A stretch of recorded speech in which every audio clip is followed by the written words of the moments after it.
expand upon that. To give you an opportunity to talk about, in a real sense, the compassion not only of organizations like your organization and other individuals like yourself, but the compassion that either the state or the federal government or the local governments have towards some of the things that you're trying to do.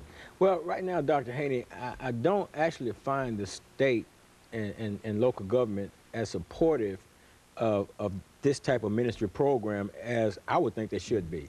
I mean, because if you're looking at the fact that you got a problem in existence and you got different agencies, organizations, ministries or the like that are out there trying to put together, implement programs that will help that particular segment of the population, it would seem like, you would like, join in, get on the bandwagon and ride along with them.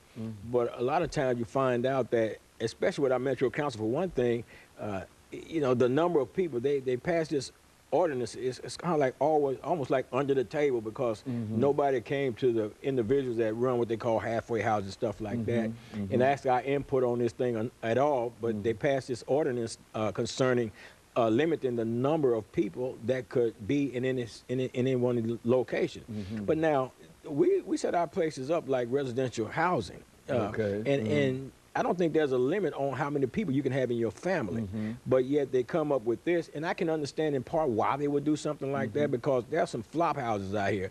People that are looking at this, and people are trying to gain financially off of the misfortunes of other people, and they just try to get in it for money, and they set up any kind of old roach-infested place somewhere, and that's what the council's idea was. Let's shut them down. But my thing is, go directly to them and shut them down. Don't blanket this thing, whereas the people like myself and other programs that are really trying to help people, that's really got a structured program, that's really got programs within their program, in their places, don't go at them. And then they got this thing now, I'm not sure if it's passed or not, or if they're trying to get it through. But there's a thing about now they want to require that you put sprinkler systems in these locations.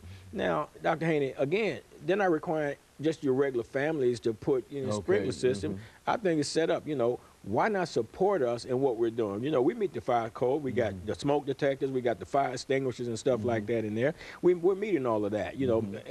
Most of your average homes don't have a smoke detector in them, or definitely not a fire extinguisher. We may have a smoke detector, but not a fire extinguisher.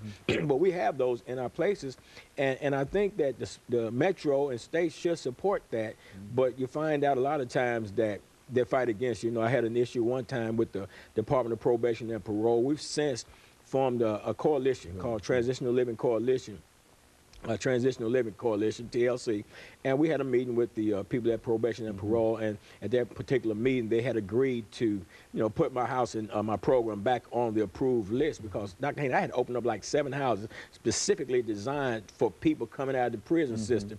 Of course, you would think that, hey, they'd be glad you got that going on, you're on the approved list and everything, but they crossed me off of that. But we've sit down, I think we've come to terms with that, and we're going to get back on the list as far as that goes. Now, then you got our new mayor that was just been sworn in, Mayor Carl Dean. We had a meeting with him prior to the election. He met with our coalition. It was set up, and we met with him, and I think he's got a heart. He's got a heart for what we're doing, because we wanted to find out where he stood on this particular issue, because we don't want, because you got Purcell that was in office that signed off on this bill limiting the number of people, and you got the Homeless Power Project out here pushing, trying to get more and more housing and stuff put together and all kind of things. So you definitely want a mayor that's going to be in your corner, that's going to help you to carry out your mission and your purpose, because the roadblocks shouldn't come from state government. The roadblocks shouldn't come from Metro Council.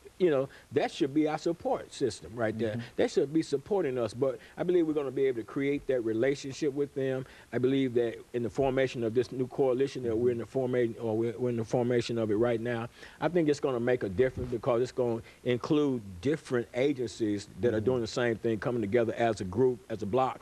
And I think, there's power in it, in numbers. You mentioned this